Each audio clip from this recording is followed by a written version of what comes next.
Hi, my name is Marjorie Kay. I'm the director of Galatea Fine Art, and this is my backyard. Well, not really, but kind of. I would say that I was very influenced by my surroundings when it came to titling our present exhibition at the gallery, which is Light from Above, Emerging Out of Isolation. I think that as artists, we have been grasping on to whatever we can to haul ourselves out of a feeling of despair and hopelessness that this past season, due to COVID, has instilled upon us. But I think it is perseverance and the power of the individual voice coming together that actually lifted us out of this. And if the art world is going to resustain itself, it is going to be from the power of the artists that create the art and the gallerists that show it. So it's really up to us to bring it all together. And the show that we have up now is our individual responses to being in isolation. I have always said that we as artists are going to do things that are more pure in this isolation, that we were really concentrating on the art itself, because gone was the idea that it was all for a show, or that it was all for a museum or a gallery or what have you. It was really kind of in a pure place because we were stuck with ourselves for so long. But now, here we come together to present our work. Um, the vibrancy is coming back. I think little by little we will be able to reinvent our community and make it stronger and better than it was before. In my own case, I know that being in isolation in this beautiful area here up in Essex really helped me bring in and focus my work um, incredibly so that it was all about the work all the time. I peppered myself with walks in places like this. This is the Cox Reservation, um, and other trails around here, and just the beauty of nature and the stillness. Really, the chains broke, the wheels stopped turning, and all there was art. And I have a feeling that it was very similar for a lot of other people in the gallery, that you're stuck with yourself, for better or for worse. It's you and only you. So, except for the people around you, naturally. But I think in the long run, we'll see a type of renaissance from this whole experience. And there's definitely a renaissance in the SOWA area right now. And Light from Above, here it is. Could you talk a little bit about some of the pieces that are in the show and what they look like, I'll have to draw on my memory for what it's and worth. also maybe you talk about it, the pieces. I think you have a couple pieces in the interior yourself. Yeah, yeah. Well, things that come to mind, of course, Yvonne Lamothe's work, which is I don't. How do you? I can see that it's drawn upon a lot of like Matisse-like and Gauguin-like color, but there's something so different about it. She plays with these different viewpoints of nature, and skews the landscape so that you really you're getting a fresh look at things. One of her paintings they put up on the wall. I went, gee, that's upside down. And they're like, no, it's not. And it was clouds were on the bottom, and it turned out to be a reflection of clouds from in the water. And I was just like, that's like amazing. It's beautiful, and her colors are so unexpected. And you can tell that she was just sequestered in the natural environment when she did it. And it's not like it's not like, oh, this is obviously a landscape. It's like like a dance of color, and it was obviously sort of like a spiritual release and reaction to the natural world around her. James Barnum's work is just dancing with energy. Um, it's more abstract, and you watch the energy going from one end to the other of the page, and it's just like this kinetic energy on the surface. And I'm like, well, where were you during COVID? It just seems like he must have just poured everything he had into the surface of that painting, because that's what I felt from it personally. And it's just very colorful and energetic. There's so much good work in there. I know George Shaw did a construction, and I noticed that his work is getting much more, it's coming right off the wall a lot more. I know that he was in total isolation, in a city, Cambridge, full of people, but there he was by himself, and he spent a good deal of his time in the studio, and this allowed him to, to bring his work further, literally off the wall, literally. I mean, he always works with, dimension, but now we've got these unexpected angles and unexpected materials like glass and the natural wood that he uses for the most part. So to me, that's like, it's exciting. Like I said, the work got pure in isolation. Christine Talamadesi is working on a series of masks that she relates to Nike. And also she has a breastplate that goes along with it, and it's very eerie.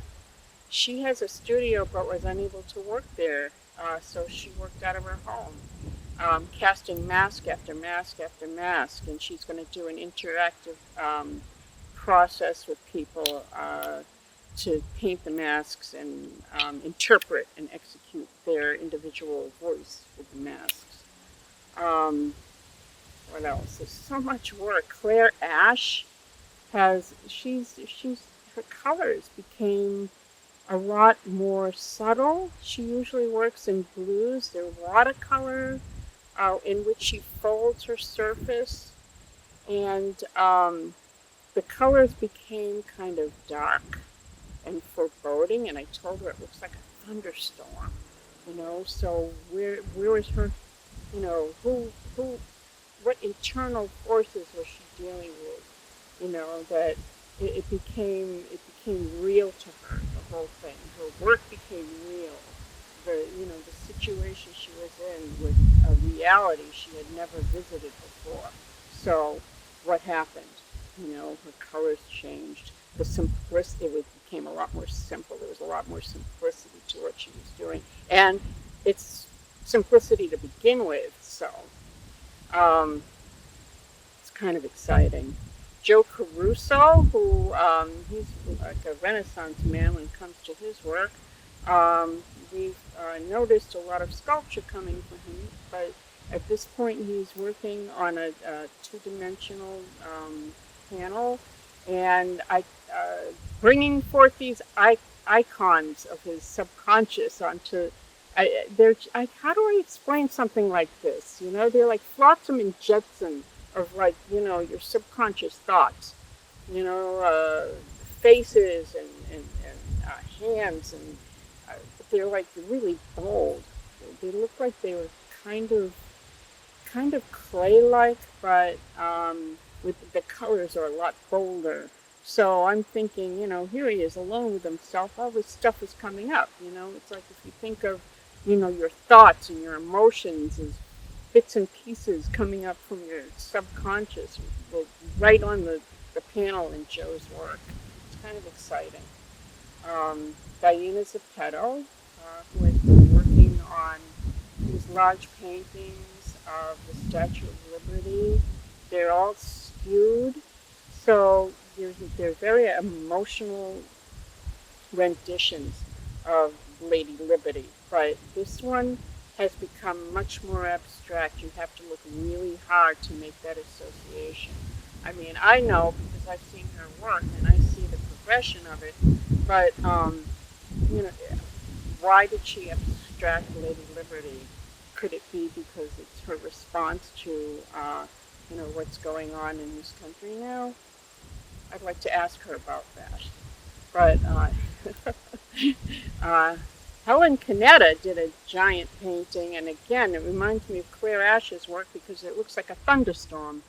The colors are ominous and purples and grays, and with a splash here and there of yellow. It's more abstract. The surface is mixed media, but there's an ominous quality about it, and it doesn't take a rocket scientist to know why.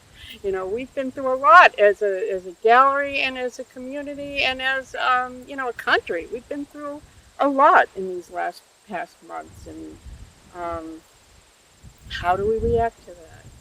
Myself, I try to just, I don't know, I think I'm just bringing as much joy into my work and into whatever I can, bring forth out of myself that is hopeful and forward thinking. I decided not to base myself in any fear, and in any difficult states of mind if I could avoid them. I had the same fear and anger as anybody else, but I decided, you know what,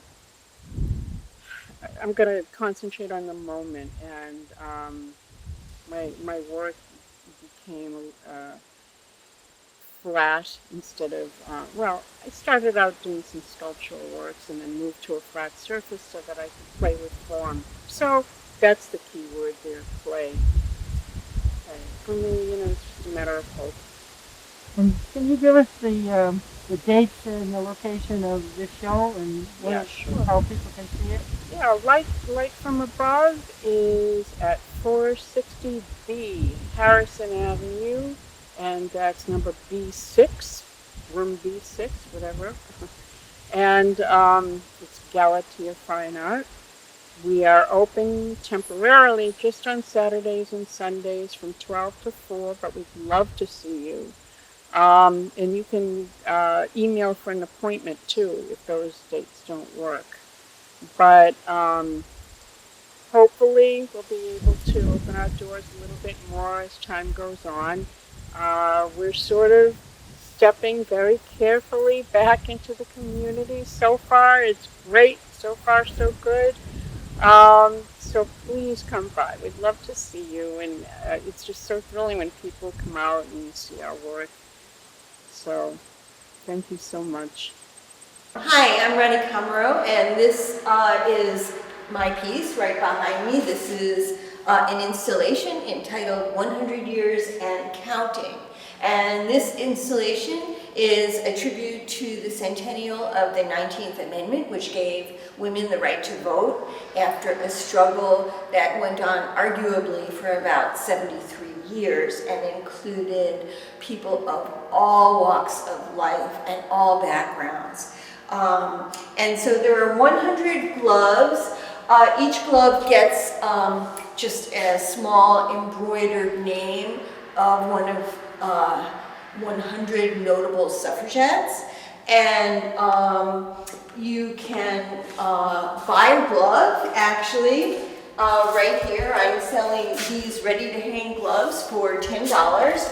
And the proceeds from the sale of these gloves goes to support Fair Fight, which is an organization founded by Stacey Abrams to try to promote voting rights throughout the country. Even though it's 100 years since women were granted the right to vote, voting rights remains an issue in our country, and I'm hoping to support it in a small way.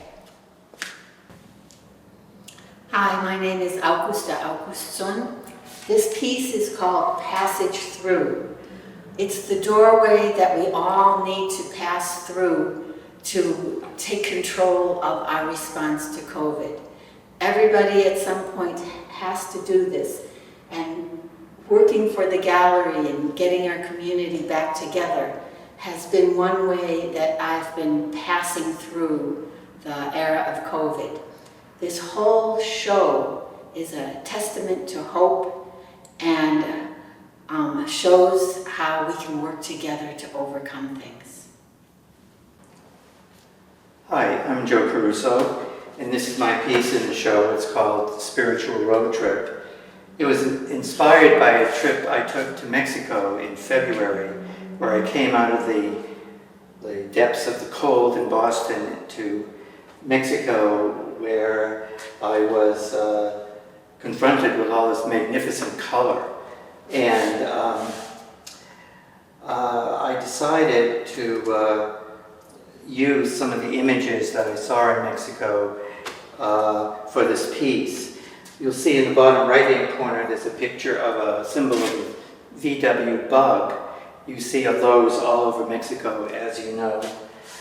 There are several mask images in the painting. This one made with burlap. This is a mixed media collage, so I've used different kinds of packing materials that I had in my studio, etc.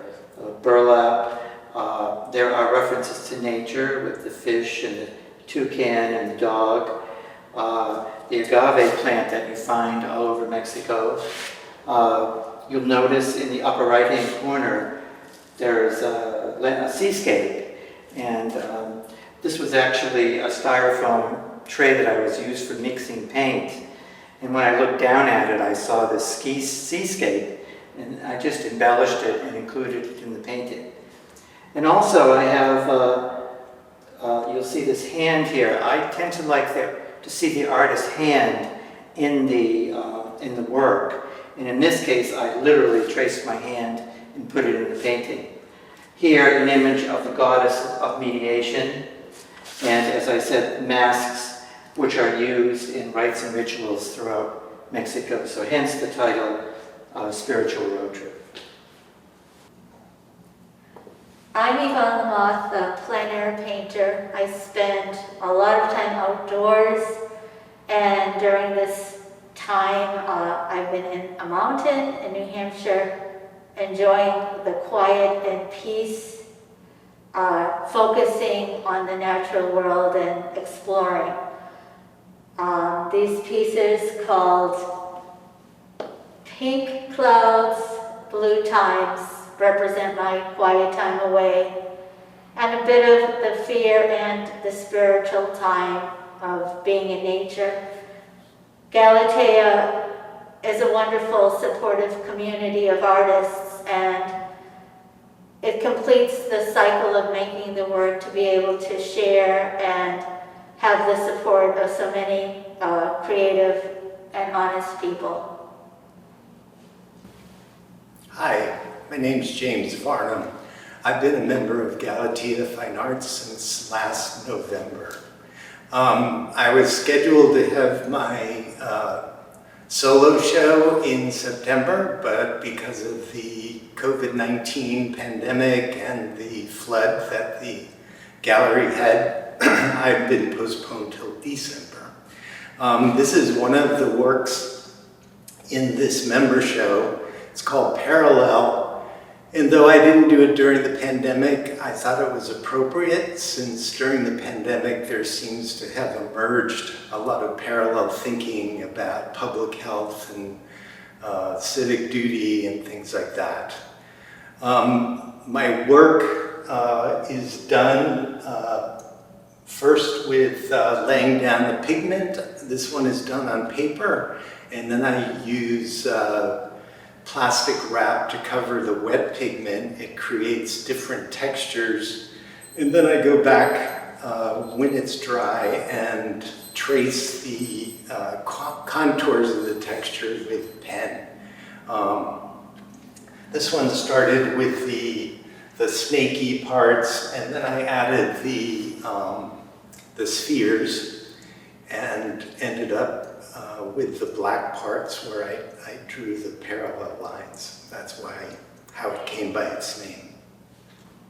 This piece is called The Gates of Hell, and I did it during the pandemic, probably the beginning of April. And I work with alcohol inks on a substrate called UPA, which is polypropylene. And again, my method is the same. I put down the wet pigment, and then I create texture by adding plastic wrap or wax paper. let it dry, and then I go back over with pen and follow the textures and contours of the textures made by the plastic wrap. This kind of reflects probably one of the low moments during the pandemic where, I just felt like I'd had enough of staying in and being careful. I still am careful, but I thought, that it would be inappropriately named The Gates of Hell, especially when I used a comb and drag the gold paint upward to form like barbs in a gate.